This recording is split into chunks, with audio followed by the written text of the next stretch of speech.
नमस्कार दोस्तों। हर कोई यह जानने का प्रयास करता है कि हिंदू धर्म की शुरुआत कैसे हुई और क्या है इसका क्रमबद्ध इतिहास। बहुत से लोग पुराण कथाएं पढ़कर हमेशा भ्रम में रहते हैं और सोचते हैं कि आखिर पहले कौन हुआ और बाद में कौन। उत्पत्ति का मूल जानना और फिर क्रमशः विकास, उत्थान और पतन को जानना जरूरी है। हिंदू मानते हैं कि समय सीधा ही चलता है।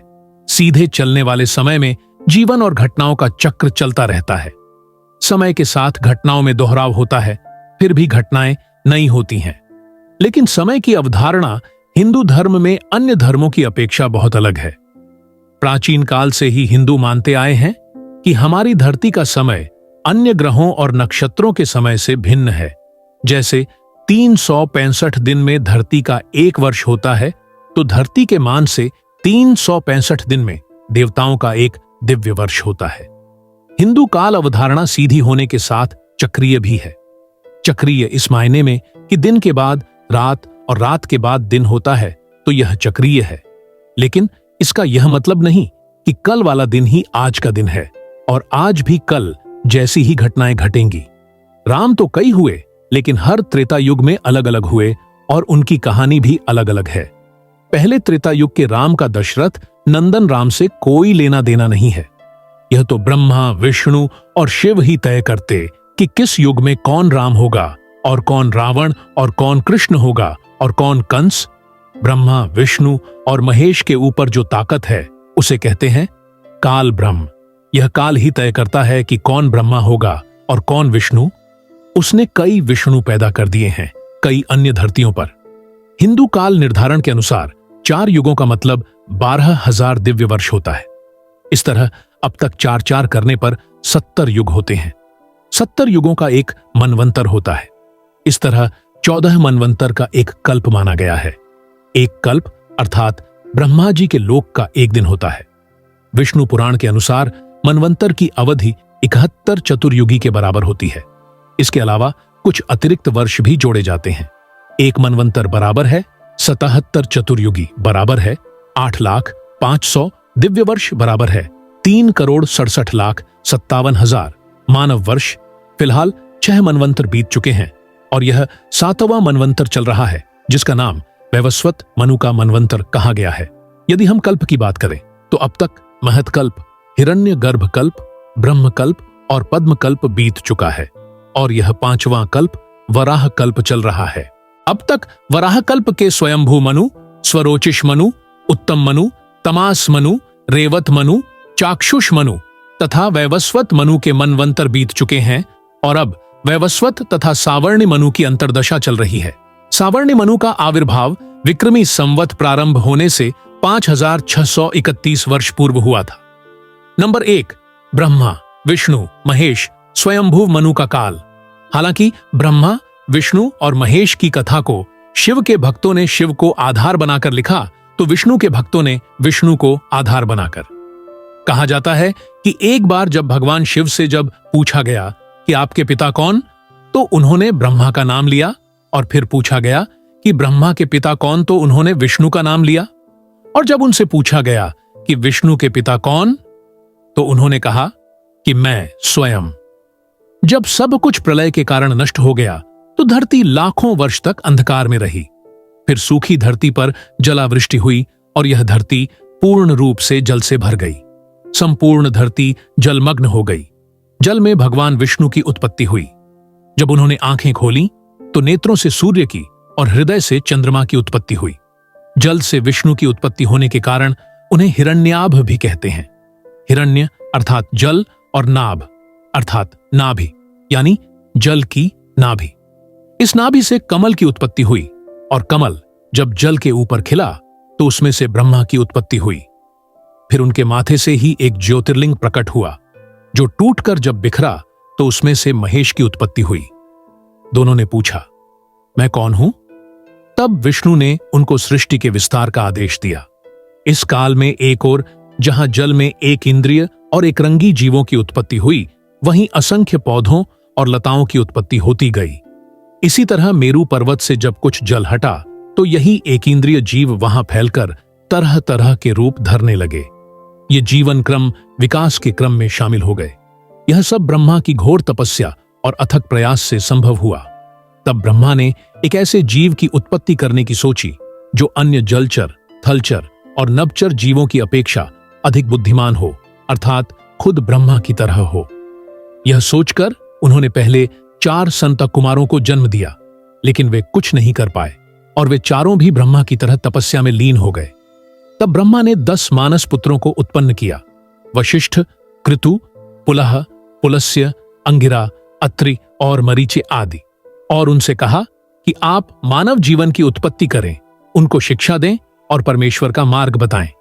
बहुत काल तक जब ये आशीय तपस्या में ही लीन रहे तो यह देखकर स्वयं ब्रह्मा ने मानव रूप में स्वयंभू मनु और स्त्री रूप में शतरूपा को जन्म दिया। उन्होंने तब उन दोनों से मानव जाति के विस्तार का आदेश दिया और कहा कि आप सभी धर्मसम्मत वेदवाणी का ज्ञान दें। वेद ईश्वर की वाणी है। इस वाणी को सर्वप्रथम ऋषियों ने सुना। 1 अग्नि, 2 वायु, 3 अंगिरा और 4 आदित्य। परंपरागत रूप से इस ज्ञान को स्वयंभू मनु ने अपने कुल के लोगों को सुनाया, फिर स्वरोचिष, फिर औत्तमी, फिर तामस मनु, फिर रैवत और फिर चाक्षुष मनु ने इस ज्ञान को अपने कुल और समाज के लोगों को सुनाया।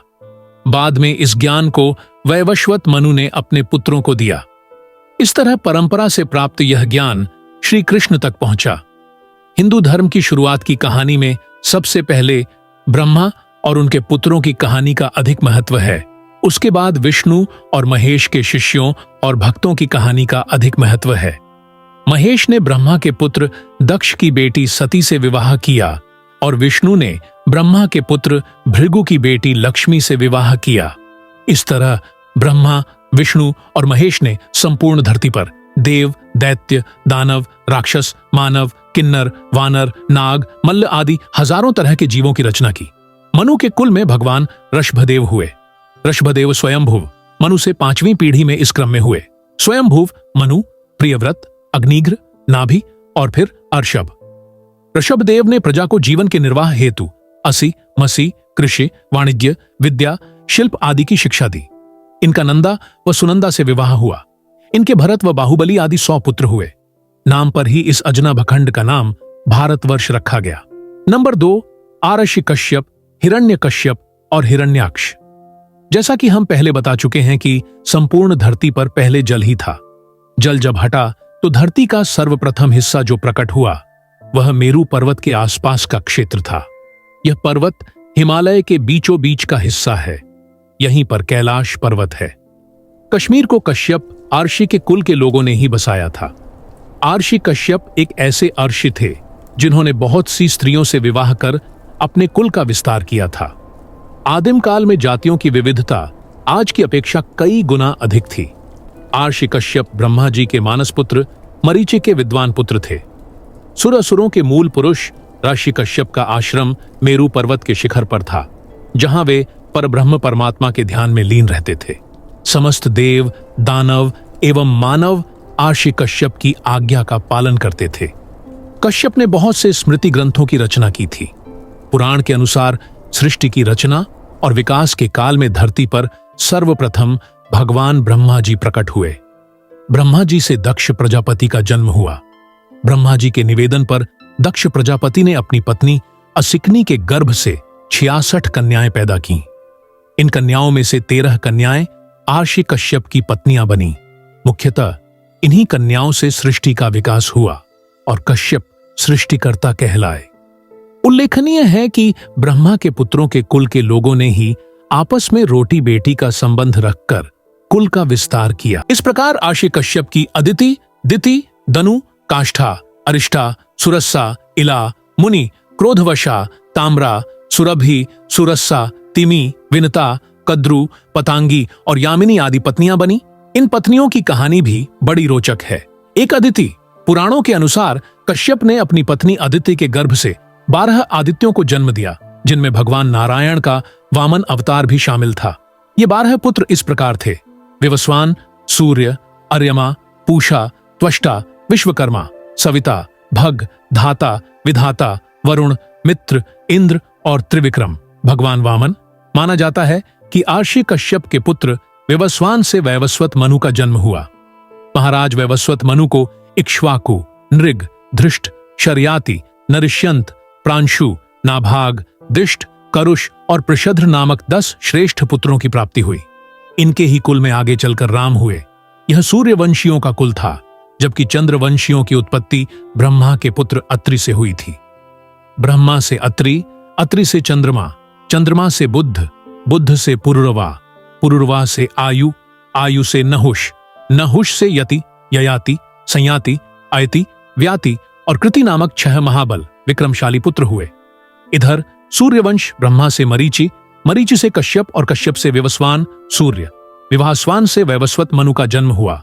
महाराज वैवस्वत मनु को इक्ष्वाकु, नृग, धृष्ट, शर्याति, नरिष्यंत, प्रांशु, नाभाग, दिष्ट, करुष और प्रशद्र नामक 10 श्रेष्ठ पुत्रों की प्राप्ति हुई। इनके ही कुल में आगे चलकर राम हुए। यह सूर्यवंशियों का कुल था, जबकि चंद्रवंशियों की उत्पत्ति ब्रह्मा के पुत्र अत्रि से हुई थी। ब्रह्मा से अत्रि, अत्रि से चंद्रमा, चंद्रमा से बुध, बुध से पुरुरवा, पुरुरवा से आयु, आयु से नहुष, नहुष से यति, ययाति, संयाति, आयति, व्याति और कृति नामक 6 महाबल विक्रमशाली पुत्र हुए। इधर सूर्यवंश ब्रह्मा से मरीचि, मरीचि से कश्यप और कश्यप से विवस्वान सूर्य, विवास्वान से वैवस्वत मनु का जन्म हुआ। 2 दिति, कश्यप ऋषि ने दिति के गर्भ से हिरण्यकश्यप और हिरण्याक्ष नामक 2 पुत्र एवं सिंहिका नामक एक पुत्री को जन्म दिया। श्रीमद् भागवत के अनुसार इन 3 संतानों के अलावा दिति के गर्भ से कश्यप के अन्य पुत्रों का जन्म भी हुआ, जो कि मरुंदन कहलाए। कश्यप के ये पुत्र निसंतान रहे, जबकि हिरण्यकश्यप के 4 पुत्र थे, अन्नुहल्लाद, हल्लाद, भक्त प्रहलाद और संहल्लाद। दोनों के पुत्रों को सुर और असुर कहा जाता है। दोनों के ही पुत्रों में धरती पर स्वर्ग के अधिकार को लेकर घनघोर युद्ध होता था। माना जाता है कि देवासुर संग्राम लगभग 12 बार हुआ। इन दोनों के पुत्रों में अदिति के पुत्र इंद्र और विवस्वान की प्रतिद्वंद्विता दिति के पुत्र हिरण्यकश्यप और हिरण्याक्ष से चलती रहती थी।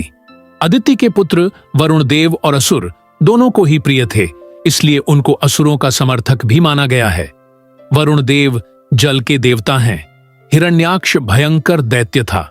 वह तीनों लोकों पर अपना अधिकार चाहता था। हिरण्याक्ष का दक्षिण भारत पर राज्य था। ब्रह्मा से युद्ध में अजेय और अमृता का वर मिलने के कारण उसका धरती पर आतंक हो चला था।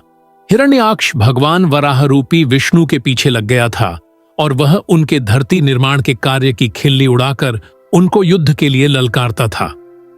वराह भगवान ने जब रसातल से बाहर निकलकर धरती को समुद्र के ऊपर स्थापित कर दिया, तब उनका ध्यान हिरण्याक्ष पर गया। आदि वराह के साथ भी महाप्रबल वराह सेना थी।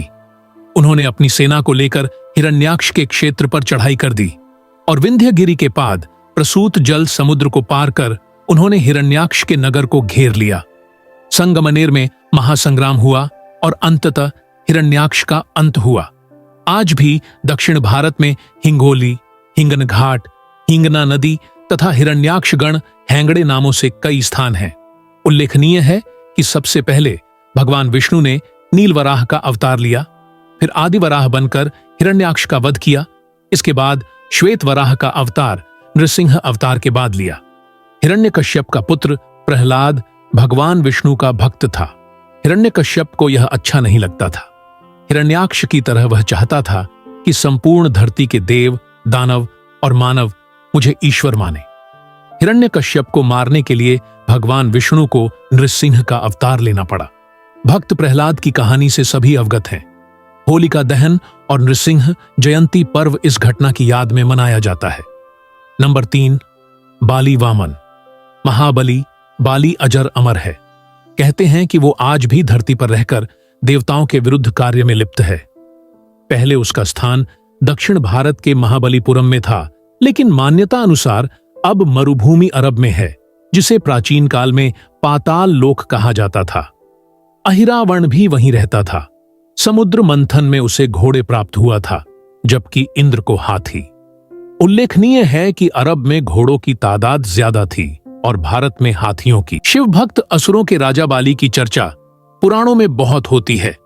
वह अपार शक्तियों का स्वामी लेकिन धर्मात्मा था।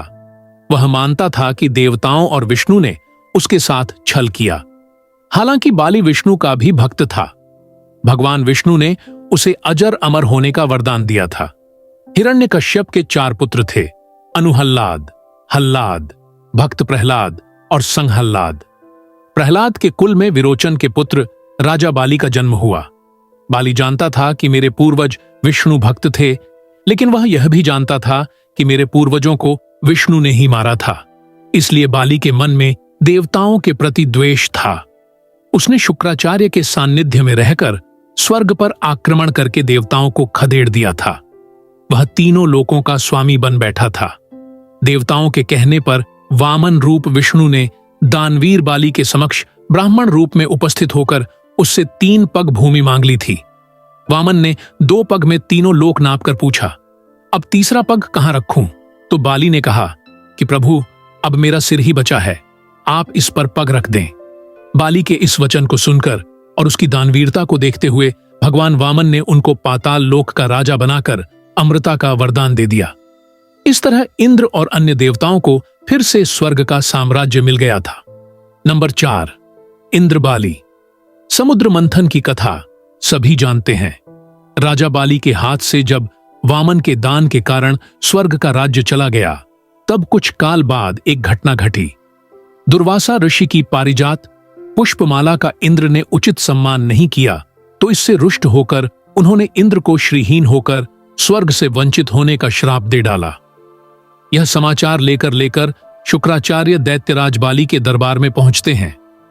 वे दैत्यराज बाली को कहते हैं कि इस अवसर का लाभ उठाकर असुरों को तुरंत आक्रमण करके स्वर्ग पर अधिकार कर लेना चाहिए। ऐसा ही होता है। दैत्यराज बाली स्वर्ग पर आक्रमण का देवताओं को वहां से खदेड़ देता है। इधर असुरों से पराजित देवताओं की दुर्दशा का समाचार लेकर नारद ब्रह्मा के पास जाते हैं और फिर नारद सहित सभी देवतागण भगवान विष्णु के पास पहुंच जाते हैं। भगवान विष्णु सभी को लेकर देवादिदेव महादेव के पास पहुंच जाते हैं। सभी निर्णय लेते हैं कि समुद्र का मंथन कर अमृत प्राप्त किया जाए और वह अमृत देवताओं को पिलाया जाए, जिससे कि वे अमर हो जाएं और फिर वे दैत्यों से युद्ध लड़े। नंबर 5, वैवस्वत मनु। मत्स्य पुराण में उल्लेख है कि सत्यव्रत नाम के राजा एक दिन कृतमाला नदी में जल से तर्पण कर रहे थे। उस समय उनकी अंजुली में एक छोटी सी मछली आ गई। सत्यव्रत ने मछली को नदी में डाल दिया तो मछली ने कहा कि इस जल में बड़े जीव जंतु मुझे खा जाएंगे। यह सुनकर राजा ने मछली को फिर जल से निकाल लिया और अपने कमंडल में रख लिया और आश्रम ले आए। रात भर में वह मछली बढ़ गई। तब राजा ने उसे बड़े मटके में डाल दिया। मटके में भी वह बढ़ गई तो उसे तालाब में डाल दिया और तब अंत में सत्यव्रत ने जान लिया कि यह कोई मामूली मछली नहीं है, जरूर इसमें कुछ बात है। तब उन्होंने उसे ले जाकर समुद्र में डाल दिया। समुद्र में डालते समय मछली ने कहा कि समुद्र में मगर रहते हैं, मुझे वहां मत छोड़िए। लेकिन राजा ने हाथ जोड़कर कहा कि आप मुझे कोई मामूली मछली नहीं जान पड़ती है। आपका आकार तो अप्रत्याशित तेजी से बढ़ रहा है, बताएं कि आप कौन हैं। तब मछली रूप में भगवान विष्णु ने प्रकट होकर कहा कि आज से 7वें दिन प्रलय अधिक वर्षा से के कारण पृथ्वी समुद्र में डूब जाएगी। तब मेरी प्रेरणा से तुम एक बहुत बड़ी नौका बनाओ और जब प्रलय शुरू हो तो तुम सप्त ऋषियों सहित सभी प्राणियों को लेकर उस नौका में बैठ जाना तथा सभी अनाज उसी में रख लेना। अन्य छोटे बड़े बीज भी रख लेना। नाव पर बैठकर लहराते महासागर में विचरण करना। प्रचंड आंधी के कारण नौका डगमगा जाएगी, तब मैं इसी रूप में आ जाऊंगा। तब वासुकी नाग द्वारा उस नाव को मेरे सींग में बांध लेना। जब तक ब्रह्मा की रात रहेगी मैं नाव समुद्र में खींचता रहूंगा। उस समय जो तुम प्रश्न करोगे मैं उत्तर दूंगा। इतना कह मछली गायब हो गई। राजा तपस्या करने लगे। मछली का बताया हुआ समय आ गया। वर्षा होने लगी, समुद्र उमड़ने लगा। तभी राजा ऋषियों अन्न बीजों को लेकर नौका में बैठ गए और फिर भगवान रूपी वही मछली दिखाई दी। उसके सींग में नाव बांध दी गई और मछली से पृथ्वी और जीवों को बचाने की स्तुति करने लगे। मछली रूपी विष्णु ने उसे आत्म तत्व का उपदेश दिया। मछली रूपी विष्णु ने अंत में नौका को हिमालय की चोटी से बांध दिया। नाव में ही बैठे बैठे प्रलय का अंत हो गया। यही सत्यव्रत वर्तमान में महाकल्प में व्यवस्वान या वैवस्वत सूर्य के पुत्र श्राद्ध देव के नाम से विख्यात हुए। वही वैवस्वत मनु के नाम से भी जाने गए। माना जाता है कि राजा बाली के लगभग 3500 वर्ष बाद धरती पर जल प्रलय हुआ था। जल प्रलय के बाद धीरे धीरे जल उतरने लगा और त्रिविष्टप तिब्बत या देवलोक से वैवस्वत मनु 6673 ईसा पूर्व के नेतृत्व में प्रथम पीढ़ी के मानवों देवों का मेरु प्रदेश में अवतरण हुआ। वे देव स्वर्ग से अथवा अंबर से पवित्र वेद पुस्तक भी साथ लाए थे। इसी से श्रुति और स्मृति की परंपरा चलती रही। वैवस्वत मनु के समय ही भगवान विष्णु का मत्स्य अवतार हुआ। वैवस्वत मनु के 10 पुत्र थे। इल, इक्ष्वाकु, कुशनाम, अरिष्ट, धृष्ट, नृष्यंत, करुष, महाबली, शरयाति और पृषद पुत्र थे। वैवस्वत मनु के 10 पुत्र और इला नाम की कन्या थी। वैवस्वत मनु के काल के प्रमुख आर्षे, वशिष्ठ, विश्वामित्र, अत्रि, कण्व, भारद्वाज, मार्कंडेय, अगस्त्य आदि। वैवस्वत मनु की शासन व्यवस्था में देवों में 5 तरह के विभाजन थे: देव, दानव, यक्ष, किन्नर और गंधर्व। दरअसल ये 5 तरह की मानव जातियां थीं। प्रारंभ में ये सभी जातियां हिमालय से सटे क्षेत्रों में ही रहती थीं। फिर धीरे धीरे वहां से नीचे फैलने लगी। इक्ष्वाकु। वैवस्वत मनु के बाद इक्ष्वाकु हिंदू धर्म के इतिहास में मील का पत्थर है। इनकी कहानी को जानना जरूरी है। वैवस्वत मनु के 10 पुत्र थे। 1 इल, 2 इक्ष्वाकु, 3 कुशनाम, 4 अरिष्ट, 5वां धृष्ट, 6ठा नृष्यंत, 7वां करुष, 8वां महाबली, 9वां शरयाति और 10 पृषद। राजा इक्ष्वाकु के कुल में जैन और हिंदू धर्म के महान तीर्थंकर, भगवान, राजा, साधु महात्मा और सृजनकारों का जन्म हुआ है। इक्ष्वाकु के पुत्र और उनका वंश मनु के दूसरे पुत्र इक्ष्वाकु के 3 पुत्र हुए: 1 कुक्षि, 2 निमि और 3 दंडक। इक्ष्वाकु के प्रथम पुत्र कुक्षि अयोध्या के राजा थे, जिनके कुल में राम हुए। इक्ष्वाकु के दूसरे पुत्र निमि मिथिला के राजा थे, जिनके कुल में राजा जनक हुए। राजा निमि के गुरु थे आर्षि वशिष्ठ। निमि जैन धर्म के 21वें तीर्थंकर बने। नंबर 7 राजा पृथु। इक्ष्वाकु के वंश में महान सम्राट पृथु हुए। वेण के पुत्र पृथु की कहानी को बहुत कम हिंदू जानते हैं। स्वयंभू मनु के वंशज अंग नामक प्रजापति का विवाह मृत्यु की मानसी पुत्री सुनीता से हुआ था। वेण उनका पुत्र हुआ। पृथु ने कई महान कार्य किए थे। उनके महान कार्यों के कारण उनको विष्णु का अंशावतार माना गया है।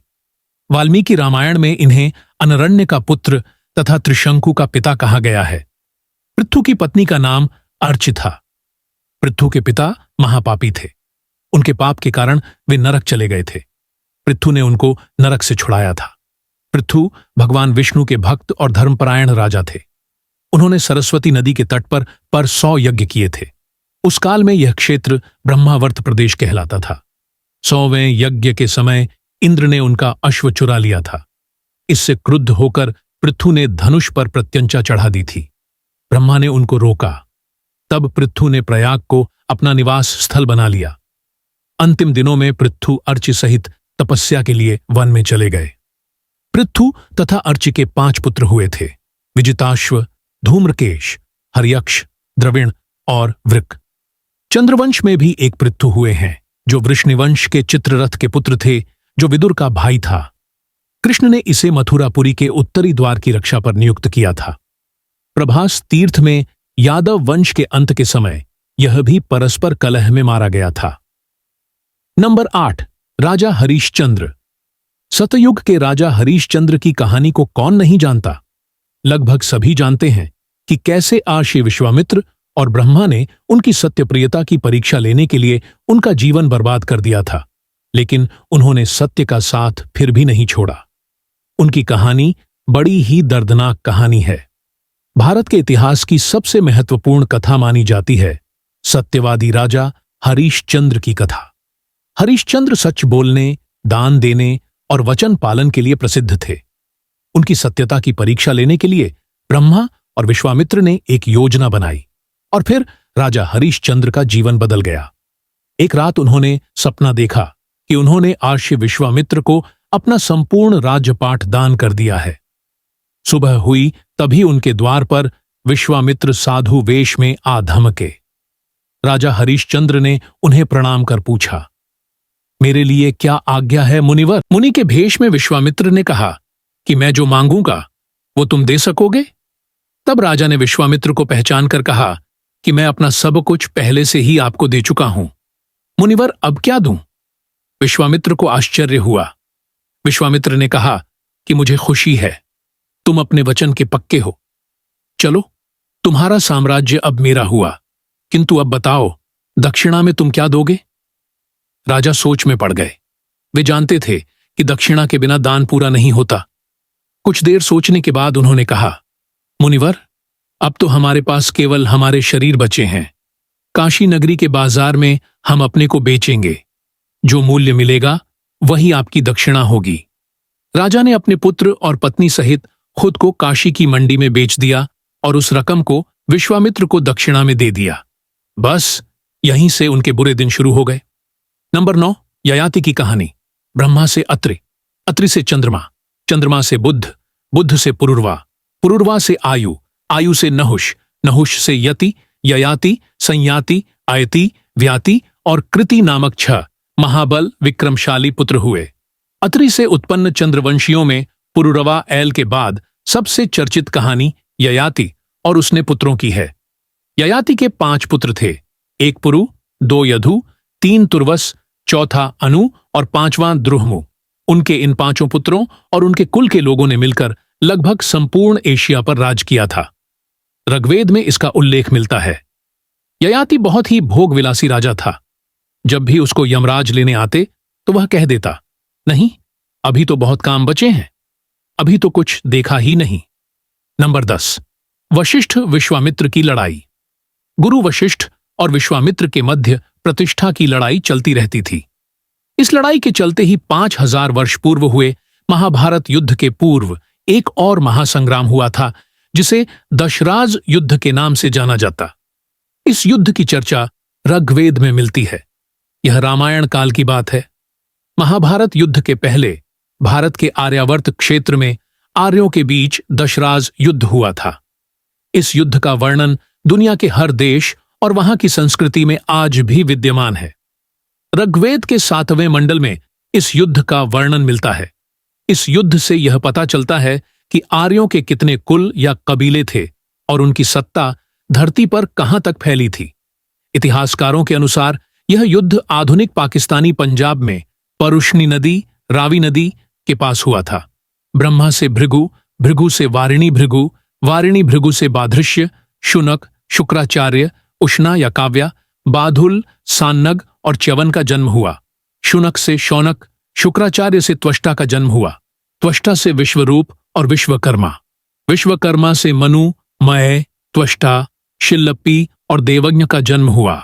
दशराज युद्ध के समय भृगु मौजूद थे। नंबर 11, राजा सगर और भगीरथ। इक्ष्वाकु वंश के राजा सगर भगीरथ और श्रीराम के पूर्वज हैं। राजा सगर की 2 रानियां थीं, केशिनी और सुमति।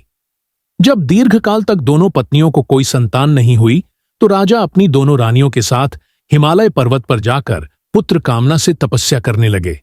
तब ब्रह्मा के पुत्र महर्षि भृगु ने उन्हें वरदान दिया कि एक रानी को 60,000 अभिमानी पुत्र प्राप्त तथा दूसरी से एक वंशधर पुत्र होगा।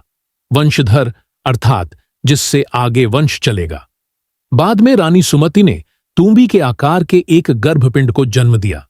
वह सिर्फ एक बेजान पिंड था। राजा सगर निराश होकर उसे फेंकने लगे। तभी आकाशवाणी हुई, सावधान राजा, इस तूंबी में 60,000 बीज हैं। घी से भरे एक एक मटके में एक एक बीज सुरक्षित रखने पर कालांतर में 60,000 पुत्र प्राप्त होंगे। राजा सगर ने इस आकाशवाणी को सुनकर इसे विधाता का विधान मानकर वैसा ही सुरक्षित रख लिया जैसा कहा गया था। समय आने पर उन मटकों से 60,000 पुत्र उत्पन्न हुए। जब राजा सगर ने अश्वमेध यज्ञ किया तो उन्होंने अपने 60,000 पुत्रों को उस घोड़े की सुरक्षा में नियुक्त किया। देवराज इंद्र ने उस घोड़े को छल पूर्वक चुराकर कपिल मुनि के आश्रम में बांध दिया। राजा सगर के 60,000 पुत्र उस घोड़े को ढूंढते ढूंढते जब कपिल मुनि के आश्रम पहुंचे तो उन्हें लगा कि मुनि ने ही यज्ञ का घोड़ा चुराया है। यह सोचकर उन्होंने कपिल मुनि का अपमान कर दिया। ध्यानमग्न कपिल मुनि ने जैसे ही अपनी आंखें खोलीं, राजा सगर के 60,000 पुत्र वहीं भस्म हो गए। भगीरथ के पूर्वज राजा सगर के 60,000 पुत्र कपिल मुनि के तेज से भस्म हो जाने के कारण अकाल मृत्यु को प्राप्त हुए थे। अपने पूर्वजों की शांति के लिए ही भगीरथ ने घोर तप किया और गंगा को स्वर्ग से पृथ्वी पर लाने में सफल हुए। पूर्वजों की भस्म के गंगा के पवित्र जल में डूबते ही वे सब शांति को प्राप्त हुए। राजा भगीरथ के कठिन प्रयासों और तपस्या से ही गंगा स्वर्ग से पृथ्वी पर आई थी। इसे ही गंगावतरण की कथा कहते हैं। सगर और भगीरथ से जुड़ी अनेक और भी कथाएं हैं। नंबर 12, परशुराम की कहानी। अश्वत्थामा, हनुमान और विभीषण की भांति परशुराम भी चिरंजीवी हैं। भगवान परशुराम तभी तो राम के काल में भी थे और कृष्ण के काल में भी उनके होने की चर्चा होती है। कल्प के अंत तक वे धरती पर ही तपस्यारत रहेंगे। परशुराम भृगु वंश से थे। महाभारत के अनुसार भृगु से वारिणी भृगु, आर्षि और वारिणी भृगु के उशनस शुक्र एवं च्यवन नामक 2 पुत्र थे। उनमें से शुक्र एवं उसका परिवार दैत्यों के पक्ष में शामिल होने के कारण नष्ट हो गया। इस प्रकार च्यवन पत्नी मनुकन्या आरुषे से, और्व से आर्चीक, आर्चीक से जमदग्नि और जमदग्नि से परशुराम का जन्म हुआ। भृगु आर्षि के च्यवन कुल का संबंध पश्चिमी हिंदुस्तान के अनार्थ प्रदेश से था। उशनस शुक्र उत्तर भारत के मध्य भाग में थे। परशुराम के बाद इंद्रोत शौनक और प्रचेतन वाल्मीकि का उल्लेख मिलता है। आर्चीक सत्यवती के पुत्र जमदग्नि, जमदग्नि के पुत्र परशुराम थे। सत्यवती गाधी की पुत्री थी। गाधी राजा कुशिक का पुत्र और विश्वामित्र के पिता थे। आर्चीक सत्यवती के पुत्र जमदग्नि, जमदग्नि के पुत्र परशुराम थे। गाधी राजा कुशिक का पुत्र और विश्वामित्र के पिता थे। विष्णु के छठे आवेश अवतार परशुराम का जन्म वैशाख शुक्ल पक्ष की तृतीया को रात्रि के प्रथम प्रहर में भृगु आरष्य के कुल में हुआ था। उनकी माता का नाम रेणुका था। परशुराम भगवान शंकर के परम भक्त थे। उनका वास्तविक नाम राम था, किंतु परशु धारण करने से वे परशुराम कहे जाने लगे। भगवान शिव से उन्होंने एक अमोघास्त्र प्राप्त किया था जो परशु नाम से प्रसिद्ध है। परशुराम के 4 और भाई थे, रूमणवान, सुषेण, वसु और विश्वावसु। परशुराम 5वें पुत्र थे। उस काल में हैहयवंशीय क्षत्रिय राजाओं का अत्याचार था। राजा सहस्रबाहु अर्जुन आश्रमों के ऋषियों को सताया करता था। परशुराम ने उक्त राजा सहस्रबाहु का महिष्मति में वध कर ऋषियों को भयमुक्त किया। हैहयवंशीय क्षत्रिय राजाओं से उनके युद्ध को आज भी याद किया जाता है। उनका इन राजाओं से 36 बार युद्ध हुआ था और 36 बार ही हैहयवंशीय क्षत्रिय राजाओं को पराजित होना पड़ा था। इस दौरान लाखों क्षत्रियों का नाश हो गया था। इस पाप से छुटकारा पाने के लिए भगवान परशुराम घोर तपस्या में लीन हो गए थे। नंबर 13, राम की कहानी। शोधानुसार पता चलता है कि भगवान राम का जन्म 5114 ईस्वी पूर्व चैत्र मास की नवमी को हुआ था। अयोध्या के राजा दशरथ के 4 पुत्रों में सबसे बड़े पुत्र थे भगवान राम।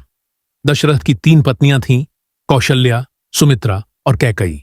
राम के 3 भाई थे, लक्ष्मण, भरत और शत्रुघ्न। राम कौशल्या के पुत्र थे। सुमित्रा के लक्ष्मण और शत्रुघ्न 2 पुत्र थे। कैकई के पुत्र का नाम भरत था। भरत को राज्य सिंहासन पर बैठाने के लिए कैकई ने दशरथ से राम के लिए 14 वर्ष का वनवास मांग लिया था। लक्ष्मण की पत्नी का नाम उर्मिला, शत्रुघ्न की पत्नी का नाम श्रुतकीर्ति और भरत की पत्नी का नाम मांडवी था। सीता और उर्मिला राजा जनक की पुत्रियां थीं और मांडवी और श्रुतकीर्ति कुशध्वज की पुत्रियां थीं। लक्ष्मण के अंगद तथा चंद्रकेतु नामक 2 पुत्र थे। राम का विवाह मिथिला के नरेश राजा जनक की पुत्री सीता से हुआ। सीता स्वयंवर में रावण भी आया था। विवाह बाद कैकई के कहने पर राम को दशरथ ने 14 वर्ष के लिए वनवास में भेज दिया। वनवास में सीता और लक्ष्मण भी उनके साथ गए। इधर कैकई ने भरत को अयोध्या का राजा बना दिया। वनवास के दौरान लक्ष्मण ने रावण की बहन शूर्पणखा की नाक काट दी थी। सीता स्वयंवर में अपनी हार और शूर्पणखा की नाक काटने का बदला लेने के लिए रावण ने सीता का हरण कर लिया। वनवास के दौरान ही राम को सीता से 2 पुत्र प्राप्त हुए, लव और कुश। एक शोधानुसार लव और कुश की 50वीं पीढ़ी में शल्य हुए। जो महाभारत युद्ध में कौरवों की ओर से लड़े थे। राम ने सीता को रावण के चंगुल से छुड़ाने के लिए संपाति, हनुमान, सुग्रीव, विभीषण, मैंद, द्विविध, जाम्बवंत, नल, नील, तार, अंगद, धूम्र, सुषेण, केसरी, गज, पनस, विनत, रंभ, शरभ, महाबली, कंपन, गवाक्ष, दधिमुख, गवई और गंधमादन आदि की सहायता से सेतु बनाया और लंका पर चढ़ाई कर दी। लंका में घोर युद्ध हुआ और पराक्रमी रावण का वध हो गया। तब पुष्पक विमान द्वारा रावण सीता सहित पुण्य अयोध्या आ गए। इस सारे घटनाक्रम में हनुमान जी ने राम का बहुत साथ दिया। इसीलिए हनुमान जी राम के अनन्य सहायक और भक्त सिद्ध हुए। भगवान राम को हनुमान ऋष्यमुख पर्वत के पास मिले थे। गुरु वशिष्ठ से शिक्षा दीक्षा लेना, विश्वामित्र के साथ वन में अर्षियों के यज्ञ की रक्षा करना और राक्षसों का वध, राम स्वयंवर, शिव का धनुष तोड़ना, वनवास, केवट से मिलन, लक्ष्मण द्वारा शूर्पणखा वज्रमणि की नाक काटना, खर और दूषण का वध, लक्ष्मण द्वारा लक्ष्मण रेखा खींचना, स्वर्ण हिरण मारीच का वध, सीताहरण, जटायु से मिलन, कबंध का वध, शबरी से मिलन, हनुमान जी से मिलन, सुग्रीव से मिलन, दुंदुभि और बाली का वध, संपाति द्वारा सीता का पता बताना, अशोक वाटिका में हनुमान द्वारा सीता को राम की अंगूठी देना, हनुमान द्वारा लंका दहन, सेतु का निर्माण, लंका में रावण से युद्ध, लक्ष्मण का मूर्छित होना, हनुमान द्वारा संजीवनी लाना और रावण का वध, पुष्पक विमान से अयोध्या आगमन। अयोध्या आगमन के बाद राम ने कई वर्षों तक अयोध्या का राजपाट संभाला और इसके बाद गुरु वशिष्ठ व ब्रह्मा ने उनको संसार से मुक्त हो जाने का आदेश दिया। एक घटना के बाद उन्होंने जल समाधि ले ली थी। नंबर 14, कृष्ण की कहानी।